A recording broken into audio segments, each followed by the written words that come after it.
Hello everyone, welcome back to our channel. आप सभी का इस यूट्यूब प्लेटफॉर्म पे स्वागत है। मेरा नाम है प्रतिभा। तो जैसे कि आप जानते हो कि आर एग्ज़ाम की डेट आ चुकी है, जो आपका है 27 जुलाई को। आई होप आप सभी को मालूम होगा।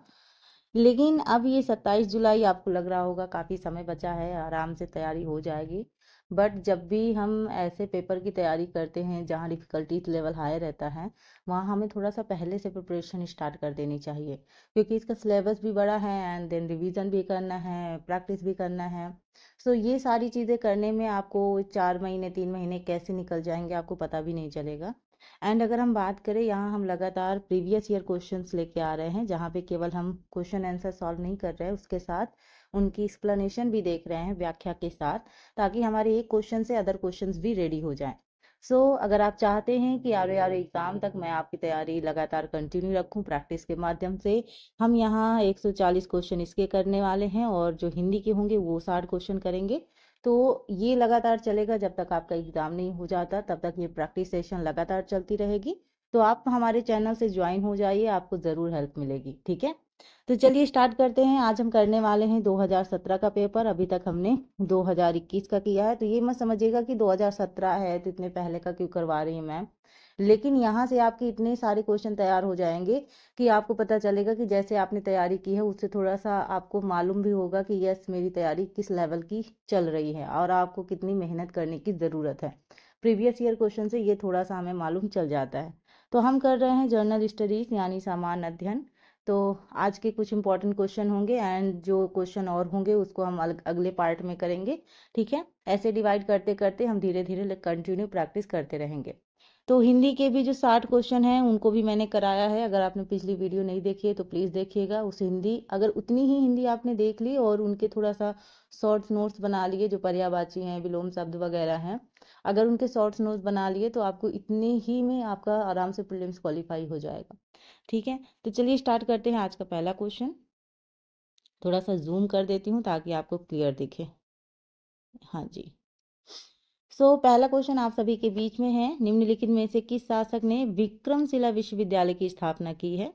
तो विक्रमशिला विश्वविद्यालय की स्थापना किसने की है, ये पूछा गया है। गोपाल, देवपाल, महिपाल या फिर धर्मपाल? तो इन चार ऑप्शनों में से बताना है कि विक्रमशिला विश्वविद्यालय की स्थापना किसने की है। ठीक है, सो इसका आंसर होगा आपका ऑप्शन नंबर डी, धर्मपाल। ठीक है, तो धर्मपाल ने क्या किया है, ये पाल वंश के शासक हैं। किस वंश के हैं? पाल वंश के शासक हैं। 770 से 810 ईस्वी में इन्होंने क्या किया, विक्रमशिला विश्वविद्यालय की स्थापना की है। और तब उनके काल में बौद्ध शिक्षा की उन्नति काफ़ी हुई है। जो बौद्ध शिक्षा के केंद्र थे, जो सेंटर थे, उनकी उन्नति भी काफ़ी हुई है। अगर हम बात करेंगे कि पाल वंश के संस्थापक कौन हैं, ठीक है, जिन्होंने पाल वंश की स्थापना की है, तो वो हैं आपके 750 ईस्वी में गोपाल ने की है। किसने? गोपाल ने की है। तो ये धर्मपाल पाल वंश के शासक है और स्थापना किसने की है? गोपाल जी ने की है। ठीक है, option number D is right. एक सेकेंड, नेक्स्ट क्वेश्चन है क्वेश्चन नंबर 2। गुर्जर प्रतिहार शासकों में से किसकी उपाधि आदि वराह थी? तो आदि वराह की उपाधि किसकी थी? वत्सराज, नागभट्ट द्वितीय, मिहिर भोज, नागभट्ट प्रथम?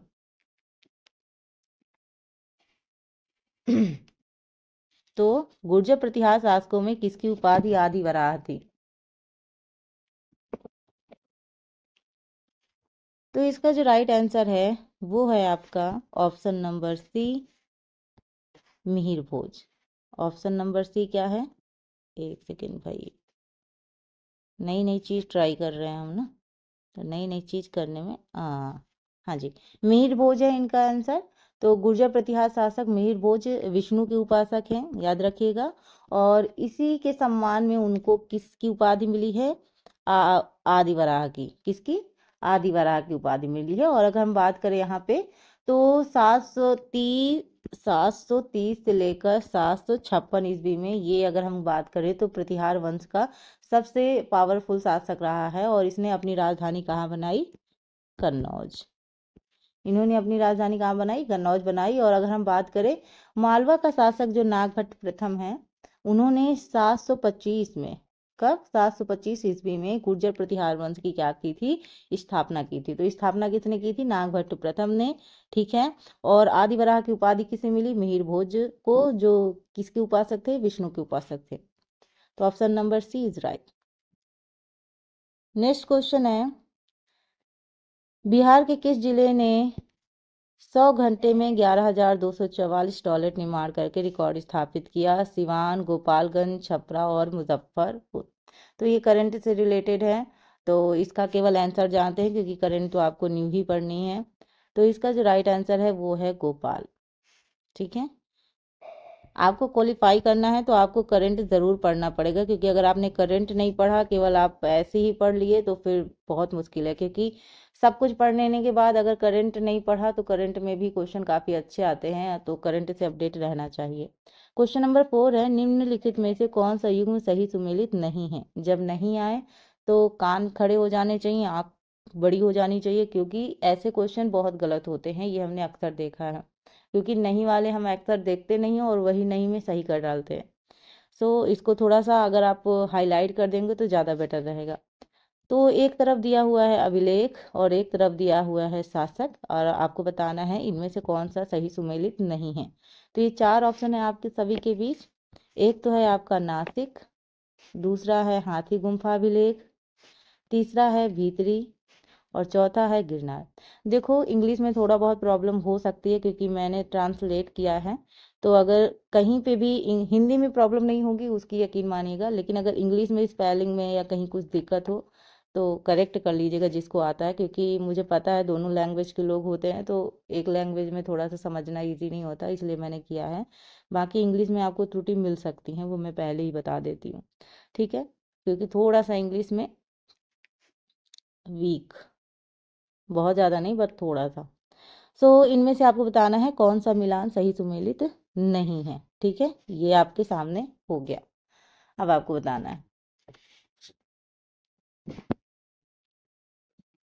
तो यहाँ देखो, अगर हम बात करें तो यहाँ पे जो आपका राइट आंसर है वो है पुलकेशिन आपका द्वितीय। ठीक है, भीतरी अभिलेख पुलकेशिन द्वितीय का ना हो कि किसका है? ये स्कंदगुप्त का है। किसका? स्कंदगुप्त का। ठीक है, तो भीतरी जो अभिलेख है वो किसका है? स्कंदगुप्त का। इस अभिलेख में क्या है आपका? हूणों के आक्रमण का उल्लेख है। किसके? हूणों के आक्रमण का उल्लेख है। किस अभिलेख में? भीतरी अभिलेख में। अगर हम बात करें पुलकेशिन द्वितीय का, तो पुलकेशिन द्वितीय का जो संबंध है वो एहोल अभिलेख से है। किस अभिलेख से? एहोल अभिलेख से। और अगर हम बात करें इसमें क्या चीज़ है, इसमें हर्षवर्धन और पुलकेशिन के संघर्ष का वर्णन है। ठीक है, एहोल अभिलेख में हर्षवर्धन एवं पुलकेशिन के संघर्ष का वर्णन है। अगर हम बात करें भीतरी अभिलेख में हूणों के आक्रमण का वर्णन है, जो किसका है? स्कंदगुप्त का। तो ये याद रखिएगा। ठीक है, बाकी सब सही सुमेलित है। नासिक गौतमी पुत्र, हाथी गुम्फा खारवेल और गिरनार रुद्रदामन प्रथम, ये सब सही है। ऑप्शन नंबर जो सी है वही आपका रॉन्ग है। क्वेश्चन नंबर 5 है आप सभी के बीच। तो यहाँ पे भी आपको सही सुमेलित नहीं है, आपको नहीं बताना है। तो इधर दिया हुआ है आपका यात्री और दूसरी तरफ है आपका देश, और आपको बताना है कौन सा यात्री किस देश का नहीं है, ये सही सम्मिलित नहीं है, ये आपको बताना है। जैसे आपका है इब्न बतूता, दूसरे तरीके से करते हैं तो अच्छा लगेगा नहीं। ये Ibn Battuta, Marco Polo, Abdul Razzaq और नुनीज। ठीक है, इनका जगह दिया है मोरक्को, इटली, तुर्की और पुर्तगाल। अब आपको बताना है कौन सा सही सुमेलित नहीं है। ऐसे क्वेश्चन तो बहुत आते हैं। ठीक है, ऐसे क्वेश्चन बहुत आते हैं। तो अगर हम सही उत्तर की बात करें, जो सही उत्तर आपका जो गलत पूछा गया है वो है आपका अब्दुल रज्जाक तुर्क। तो तुर्क का ना होके, तुर्की ना होके, ये क्या है? फारसी। फारसी मतलब ईरानी। ठीक है, तो यहाँ का यात्री था और इसने विजयनगर साम्राज्य के शासक जो देवराय द्वितीय थे, किसके?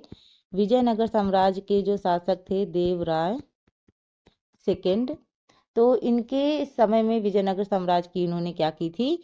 यात्रा की थी। तो ये याद रखिएगा। इनके द्वारा क्या किया गया? 2 संस्कृत ग्रंथ महानाटक, एक है सुधा निधिक और दूसरा है बाद रायण के ब्रह्म सूत्र पर टीका की रचना की है? तो right answer is option number C. बाकी देखो, इब्न बतूता मोरक्को का ये भी सही है, मार्को पोलो इटली ये भी सही है, नूनीज पुर्तगाल ये भी सही है, बट ये गलत है और गलत ही हमसे पूछा गया है। तो गलत आपका ऑप्शन नंबर ये होगा, तुर्की ना होके फारसी। ठीक है, नेक्स्ट क्वेश्चन है क्वेश्चन नंबर 6। निम्नलिखित घटनाओं पर विचार कीजिए तथा उन्हें काल क्रमानुसार व्यवस्थित कीजिए।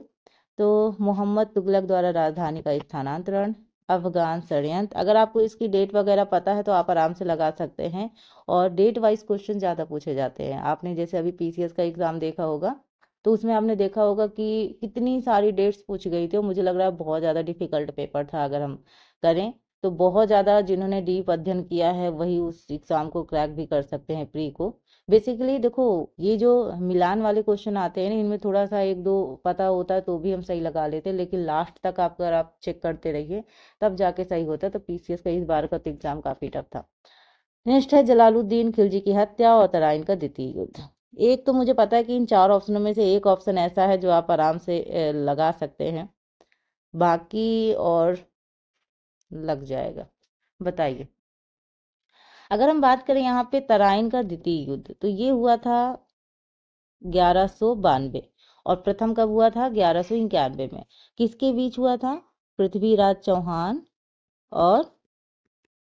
और किसके बीच? मोहम्मद गोरी के बीच। किसके बीच?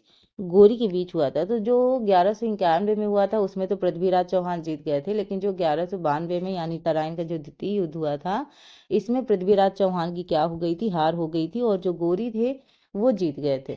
ठीक है, तो यहाँ पे अगर हम बात करें, उसके बाद आता है आपका जलालुद्दीन खिलजी की हत्या, जो आती है आपकी 1296 में। ठीक है, अलाउद्दीन खिलजी द्वारा कर दी गई थी, है ना। अलाउद्दीन खिलजी ने जलालुद्दीन जो खिलजी है उसकी हत्या कर दिल्ली का शासक बना। किसने की? अलाउद्दीन खिलजी। अलाउद्दीन खिलजी। मेरे पेन से बहुत ज़्यादा स्पष्ट आपको दिखेगा नहीं, लेकिन आप मेरी आवाज़ सुन सकते हैं, उससे आपको समझ में आ जाएगा, है ना। तो देख लो, फर्स्ट हमने इसको माना, सेकेंड नंबर पे ये आया। फिर उसके बाद आपका आता है अफगान षड्यंत्र तीसरे नंबर पे। तो यहाँ पे जो गयासुद्दीन तुगलक हैं, उन्होंने बंगाल अभियान से वापस आते समय जो तुगलकाबाद यानी दिल्ली के पास जो अफगान था, तो उसमें उनके पुत्र जिनका नाम क्या था? चूना जूना खां। ठीक है, चूना खा सॉरी, जूना खां। ठीक है, तो उनकी मृत्यु हो गई, और इसे इब्न बतूता ने षड्यंत्र बताया था। क्या बताया था? इन्होंने, इब्न बतूता ने इस चीज को क्या बताया था? षड्यंत्र बताया था। कौन सा षड्यंत्र? अफगान षड्यंत्र। चौथे नंबर पे आपका आता है मोहम्मद तुगलक द्वारा राजधानी का स्थानांतरण। ठीक है, तो 1325 से 26 ईस्वी में दिल्ली की जो राजधानी है वो क्या थी? दिल्ली से दौलताबाद। क्या? दिल्ली से दौलताबाद यानी देवगिरी स्थानांतरित कर दी गई। तो पहला, दूसरा, तीसरा, चौथा ऐसे क्रम लगेगा। तो इस हिसाब से आपका होगा पहला आपका ऑप्शन नंबर ए। ठीक है, ये आपका राइट आंसर होगा। नेक्स्ट है क्वेश्चन नंबर 7। क्वेश्चन नंबर 7 आप सभी के बीच है। निम्नलिखित में से किस चिश्ती संत को चिरागे दिल्ली कहा जाता है? क्या कहा जाता है? चिरागे दिल्ली। अरे भाई, नया नया चीज ट्राई करो, होता ही नहीं। हाँ, मोइनुद्दीन, फरीदुद्दीन, निजामुद्दीन या नसीरुद्दीन। चार ऑप्शन में से बताइए कौन सा ऑप्शन सही होगा। मेरे साथ साथ आप भी आंसर किया कीजिए, कि इससे क्या होगा कि एक्टिव पार्टिसिपेशन होगा, और उससे ये भी होगा कि हमने कहा था कि स्टडी कर रखी है ना। तो थोड़ा सा साथ साथ में आंसर देंगे तो ज़्यादा बेटर रहेगा। बाकी अगर आपको ये सेशन पसंद आ रहा हो तो लाइक शेयर सब्सक्राइब कर सकते हैं। वैसे तो मैं बहुत ज़्यादा बोलती नहीं उस चीज़ के लिए, लेकिन मैं बोलती नहीं हूँ तो आप लोग करते भी नहीं हो, है ना। तो अगर थोड़ा बहुत भी मेहनत अच्छी लग रही हो तो शेयर कर सकते हैं, और सब्सक्राइब ज़रूर कर लीजिए, क्योंकि ये जो जो भी मैं आप लोग के लिए लेके आ रही हूँ आप लोग के लिए है। क्योंकि भाई बच्चे हैं तो टीचर हैं, है ना। तो बच्चे ही ना रहें तो टीचर क्या करेगा अकेले, है ना। तो इसलिए आपका होना मेरे लिए बहुत ज़रूरी है, और जुड़े रहिए। अभी नया नया है तो थोड़ा सा अभी समय लगेगा, और अच्छे से मैं मेहनत करूँगी। वैसे तो मैं अकेले ही हूँ मेहनत करने के लिए, पीडीएफ बनाना, फिर बहुत सारी आप जानते ही हैं बहुत दिक्कत होती है, लेकिन फिर भी मैं लगातार कोशिश करती रहूँगी। अगर आपका सपोर्ट रहा तो बहुत अच्छी चीज़ हो जाएगी। नहीं, चलिए ज़्यादा बात ना करते हुए हम उत्तर की ओर चलते हैं। आपका जो चिश्ती संत को चिरागे दिल्ली कहा, यानी निम्नलिखित में से किस चिश्ती संत को चिरागे दिल्ली कहा जाता है? आपने आंसर दे दिया, तो आंसर क्या है आपका? Option number D, Nasiruddin. क्या है आपका? Option number D, Nasiruddin. ठीक है, तो यहाँ अगर हम बात करें तो शेख नसीरुद्दीन महमूद चिश्ती संत यानी शेख निजामुद्दीन औलिया के क्या हैं? उत्तराधिकारी हैं। ठीक है, तो ये चिरागे दिल्ली नाम से लोकप्रिय हुए हैं। और अगर हम बात करें यहाँ पे चिश्तिया परंपरा की नींव ख्वाजा मुइनुद्दीन चिश्ती ने क्या किया था? डाली थी। किसकी? चिश्तिया परंपरा की नींव किसने डाली थी? मुइनुद्दीन चिश्ती ने डाली थी। अगर हम यहाँ पे बात करें तो एक चीज और याद रखिएगा, इन्होंने अजमेर में अपना निवास स्थान बनाया। और जो निजामुद्दीन औलिया हैं, कौन है? निजामुद्दीन जो औलिया हैं, इनको योग की क्या कहा जाता है? योग की जो प्राणायाम पद्धति है उसको अपनाने के कारण इनको क्या कहा जाता है? योगी सिद्ध कहा जाता है। क्योंकि जो निजामुद्दीन औलिया हैं इन्होंने योग प्राणायाम अपनाया था इस पद्धति को, इसलिए इनको योगी सिद्ध कहा जाता है। इतना भी याद रखिएगा। तो option number D is right. निम्नलिखित में से किस शासक ने शाहरुख नामक चांदी का सिक्का चलाया? तो शाहरुख नामक चांदी का सिक्का किस शासक ने चलाया? अकबर, बाबर, हुमायूं या फिर शाहजहां? तो शाहरुख नामक सिक्का किसने चलाया है ये आपको बताना है।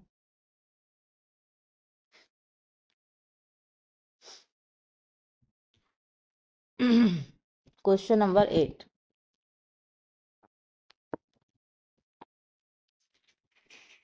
तो यहाँ पे अगर हम सही उत्तर की बात करें तो जो आपका सही उत्तर होगा वो होगा आपका जहीरुद्दीन बाबर। किसकी बात कर रही? जहीरुद्दीन बाबर। तो उन्होंने काबुल में, कहाँ पे? काबुल में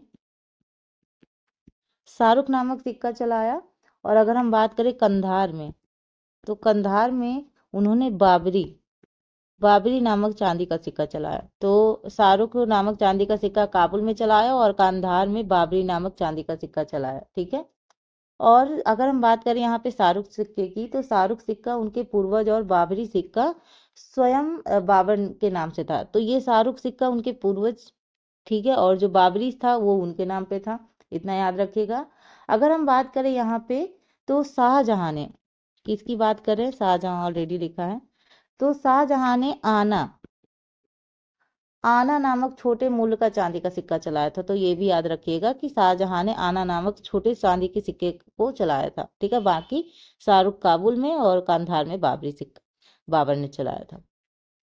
नेक्स्ट क्वेश्चन है क्वेश्चन नंबर 9। बौद्ध धर्म में त्रिरत्न का क्या अभिप्राय है? त्रिरत्न का अभिप्राय पूछा गया है। त्रिपिटक, बुद्ध धम्म संघ, शील समाधि संघ या डी है सत्य, अहिंसा और करुणा?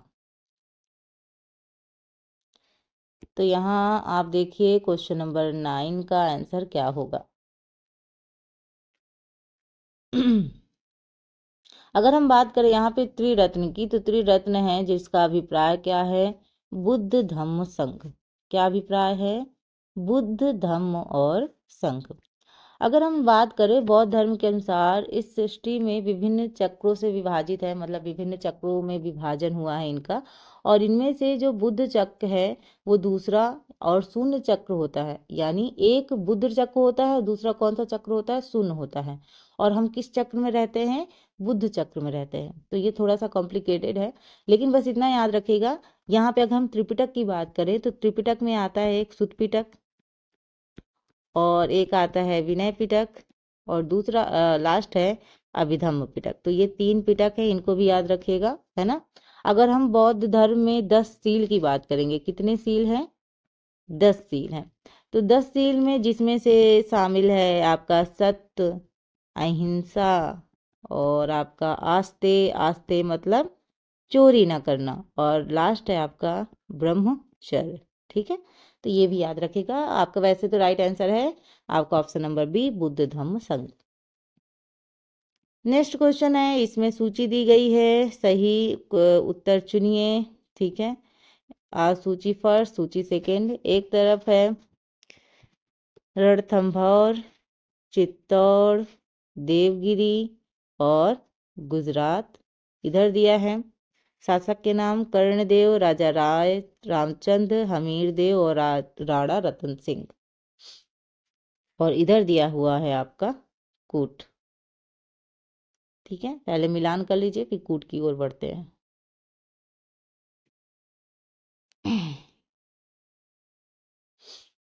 तो यहाँ अगर हम मिलान की बात करें तो अगर रणथंभौर की बात करेंगे तो इसका जो होगा आपका वो होगा आपका हमीरदेव।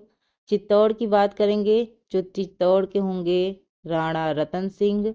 देवगिरी की बात करेंगे तो देवगिरी का होगा राजा राय रामचंद्र। और अगर हम गुजरात की बात करेंगे तो गुजरात का होगा आपका कर्णदेव। ठीक है, इस हिसाब से होगा आपका मिलान। तो यहाँ देखते हैं जो आपका ऑप्शन नंबर डी है वो सही है। ठीक, चलो नेक्स्ट है आपका क्वेश्चन नंबर 11। चंपारण कृषि जांच समिति का सदस्य निम्नलिखित में से कौन नहीं है? फिर नहीं वाला आ गया, तो फिर अपने आंखें खोल लो। FG sly, DJ read, Anugrah Narayan या महात्मा गांधी। चंपारण कृषि जांच समिति का सदस्य निम्नलिखित में से कौन नहीं था?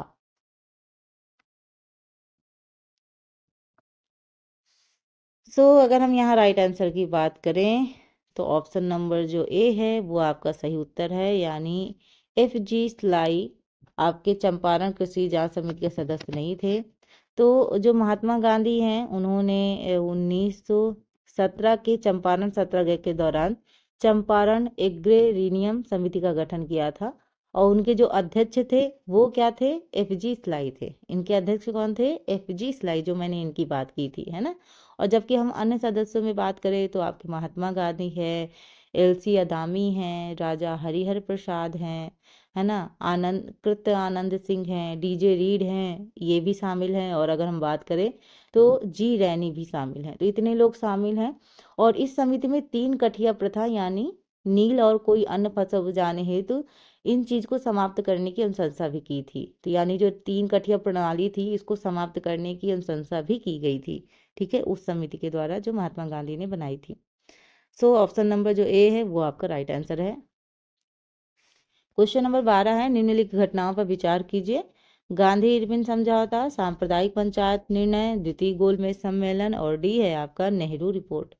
तो ये भी अगर आपको डेट वाइज मालूम होगा तब तो बहुत इजी है, अगर नहीं मालूम होगा तब तो बहुत डिफिकल्ट है ना। तो पहले तो थोड़ा सा देखते हैं क्या होगा इसका। अगर हम यहाँ पे नेहरू रिपोर्ट की बात करें तो इस रिपोर्ट को अंतिम रूप से अगस्त 1928 में लखनऊ में, कहाँ पे? लखनऊ में आयोजित सर्वदलीय सम्मेलन में स्वीकार किया गया। और यह बात करें कि यह मई 1928 में पंडित मोतीलाल नेहरू का, मई 1928 में पंडित मोतीलाल नेहरू, ठीक है, मोतीलाल नेहरू की हम बात कर रहे हैं, इनकी अध्यक्षता में 8 सदस्यीय जो भारतीय संविधान के मसौदे को तैयार करने के लिए इसका गठन हुआ। और इस समिति की रिपोर्ट को ही हम क्या कहते हैं? नेहरू रिपोर्ट कहते हैं। क्या कहते हैं? नेहरू रिपोर्ट कहते हैं। अगर हम बात करेंगे तो जो गांधी इरविन समझौता है तो यह महात्मा गांधी और वायसराय लॉर्ड इरविन के बीच हुआ था। ठीक है, और कहाँ? दिल्ली में 5 मार्च, कब? 5 मार्च 1931 को हुआ था। और इनके पश्चात गांधी जी ने लंदन में जो द्वितीय गोलमेज सम्मेलन था, कौन सा? सेकेंड जो गोलमेज सम्मेलन था उसमें क्या किया? भाग लिया, जो 1931 में ही हुआ था। ठीक है, तो दूसरे नंबर पे आपका ये आ जाएगा, पहले नंबर पे ये रहेगा। एंड अगर हम बात करें यहाँ पे तो आपका आएगा उसके बाद आपका द्वितीय गोलमेज सम्मेलन थर्ड नंबर पे। तो यह 7 सितंबर, कब? 7 सितंबर 1931 में शुरू हुआ। और इसमें कांग्रेस के एकमात्र प्रतिनिधित्व गांधी जी ने भाग लिया। किसने भाग लिया था? गांधी जी ने भाग लिया था, ये भी याद रखिएगा। ठीक है, तो जब गांधी इरविन समझौता हो गया उसके बाद उन्होंने जो गोलमेज सम्मेलन था उनमें उन्होंने भाग लिया था। किसमें? द्वितीय गोलमेज सम्मेलन में। फिर उसके बाद अगर हम बात करेंगे तो चौथे नंबर पे आएगा सांप्रदायिक पंचायत निर्णय, जो इसकी घोषणा ब्रिटिश प्रधानमंत्री रैमजे मैकडोनाल्ड ने कब की थी? 16 अगस्त 1932 को, है ना। तो 16 अगस्त 1932 में जो ब्रिटिश संसद में किया गया था, और जिसमें क्या हुआ था कि मुसलमान, सिख और भारतीय ईसाइयों के साथ साथ हरिजन के लिए भी हिंदुओं से अलग निर्वाचन और प्रतिनिधित्व की क्या की गई थी, व्यवस्था की गई थी। तो इस हिसाब से आपका होगा सीक्वेंस। और अगर हम राइट आंसर की बात करेंगे तो राइट आंसर होगा आपका ऑप्शन नंबर डी। ठीक है, चल नेक्स्ट क्वेश्चन है क्वेश्चन नंबर 13। सुभाष चंद्र बोस के राजनीतिक गुरु कौन थे? ये तो आप सभी बता लेंगे। जी के गोखले, सी आर दास, बी सी पाल या बी जी तिलक। सुभाष चंद्र बोस के राजनीतिक गुरु कौन थे?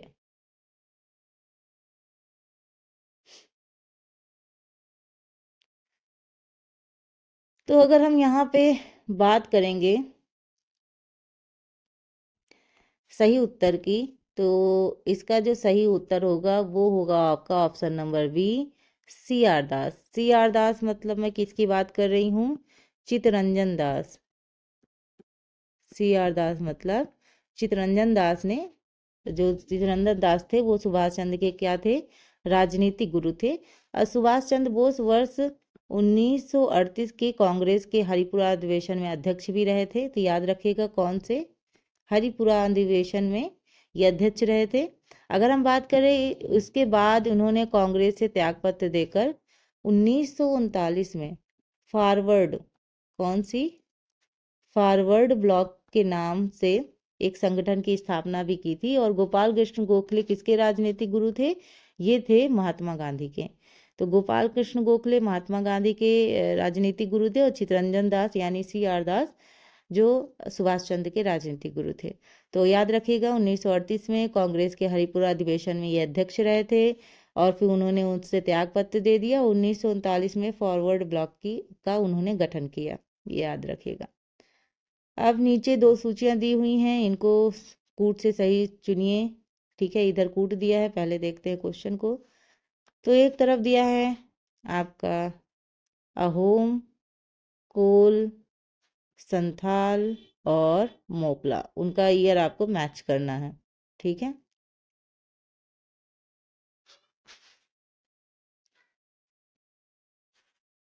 तो यहाँ पे अगर हम देखें तो जो अहोम है वो आपका 1828 है में असम में हुआ। कहाँ? असम में हुआ। तो इस विद्रोह का जो नेतृत्व है वो किसने किया? गोमधर कुंवर ने किया। किसने? गोमधर कुंवर ने किया। अगर हम बात करें यहाँ पे कोल विद्रोह की, किसकी? कोल विद्रोह की, तो वो है 1831 से 32 में छोटा नागपुर, झारखंड। कहाँ? छोटा नागपुर, झारखंड। झारखंड शॉर्ट में लिख देती हूँ। तो इसका भी नेतृत्व किसने किया? गोमधर कुंवर ने किया। कुंवर जी लिख देती हूँ, आप समझ जाएंगे। अगर हम बात करें यहाँ पे संथाल विद्रोह की, किसकी? संथाल अगर हम विद्रोह की बात करें तो इसका जो होगा आपका 1855 से 56 में बंगाल एवं बिहार। कहाँ? बंगाल एवं आपका बिहार। ठीक है, बंगाल एवं बिहार में हुआ। इसका नेतृत्व सिद्धू और कान्हू ने किया। सिद्धू और कान्हू। ठीक है, अगर अब लास्ट ऑप्शन बचा मोपला, जो आपका कब है? 1920 से 22, सॉरी 1920 से आपका 22 होगा, लेकिन यहाँ लिखा है आपका 92। तो इसको थोड़ा करेक्ट कर लीजिए, 1920 से क्या होगा आपका? 22 होगा, ना कि 92। तो कहाँ हुआ ये? मालाबार, केरल में हुआ।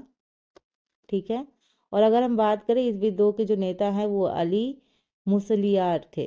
ठीक है, याद रखिएगा। तो 1992 ना होके 1920 से 22 है। ठीक है, बाकी सब करेक्ट है। तो अगर हम राइट आंसर की बात करें तो ऑप्शन नंबर जो पहला है वो आपका सही होगा। ठीक, नेक्स्ट क्वेश्चन देखते हैं। क्वेश्चन है 15। निम्नलिखित में से किस शासक ने दीवान अमीर कोही विभाग की स्थापना की थी? दीवान कोही विभाग की स्थापना की थी। आपका है बलबन, अलाउद्दीन खिलजी, मोहम्मद बिन तुगलक और फिरोज शाह तुगलक। तो दीवाने अमीर कोही विभाग की स्थापना की थी किसने? ये आपको बताना है।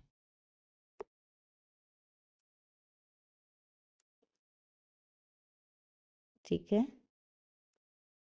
1 सेकेंड। अरे भैया क्या हो रहे हो?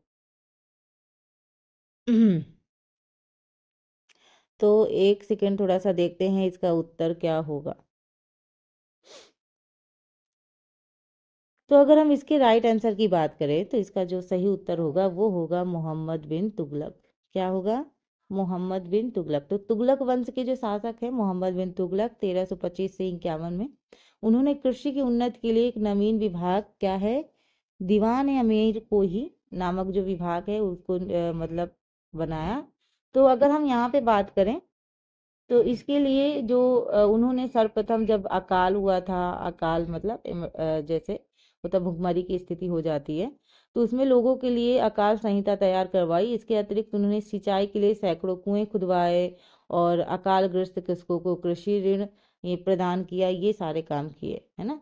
तो इतना याद रखिएगा। तो उन्होंने कृषि की उन्नति के लिए एक नवीन विभाग दीवाने अमीर कोही को नियुक्त किया। इसमें सर्वप्रथम अकाल लोगों के लिए ये अकाल संहिता तैयार करवाई गई। तो ये किसने किया? मोहम्मद बिन तुगलक।